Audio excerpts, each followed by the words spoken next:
We have XFL 2023 season attendance recaps, the ups and the downs. So as the XFL 2023 season comes to a close, it's time to take a look back at the XFL attendance numbers this season. Well, some teams were able to pack the stadiums, others struggled to draw fans to their games. Let's break down the attendance figures and see how each team fared, shall we? First up, of course, the best to the worst in average attendance in the XFL. So St. Louis Battlehawks averaged 35,104. Brahmas were number 2. San Antonio Brahmas, 14,983, but that was pushed by their big opening where I think they had 24,000. Thought the Brahmas should average 20,000 is kind of where I would like to see their numbers. DC Defenders, 14,269. They had that big game at the end. And remember, they had that Monday night game. We were there with only 7,000, and that was tough. It was freezing cold. It was rainy, but still this beer snake came out. Seattle Sea Dragons, 12,310. Arlington Renegades at 5 with 12,055. Houston Roughnecks at 6, 11,768. All those teams, I really thought that they should be in that 20,000. Brahmas, I would say the Brahmas in the high 20,000s, those three teams in the low 20,000s. DC Defenders are, 16,000 would be a good number, but the Battlehawks hit their number. There's no doubt about that. Number 7, Orlando Guardians. They're 8,931, and then the Vegas Vipers. The Vegas Vipers can't fill very much of that stadium.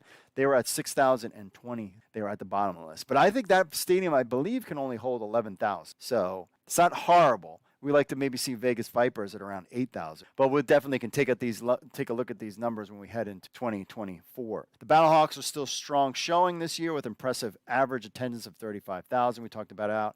And the other with the Vegas Vipers at 6,000 fans. But here is a total attendance. Battlehawk fans, Cacaw Nation, showed up 175,520. Brahmas, 74,915. DC Defenders, 71,347. I'm telling you, that if that game was nice out, DC would be number 2. Sea Dragons, 61,550.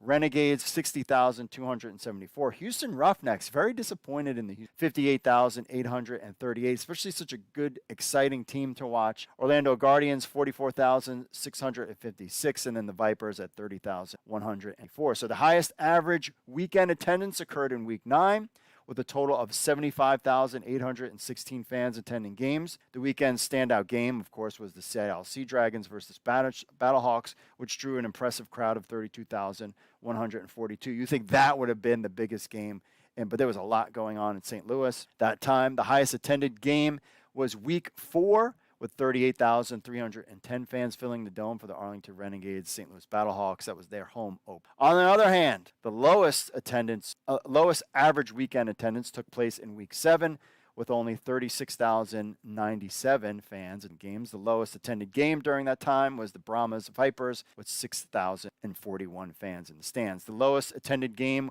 was Week 5, with 6,008 at Cashman Field for the Guardians and Vipers. They will always have the lowest because their stadium is smaller. Yucky. This is how I would nicely. The winners of the season, of course, St. Louis Battlehawks, Cacaw Nation, drew the largest crowd, passionate fan base, impressive on-field performance, made them a force to reckon with DC as it held its momentum for the 2020 XFL season. DC also kind of had a very strong fan base as well.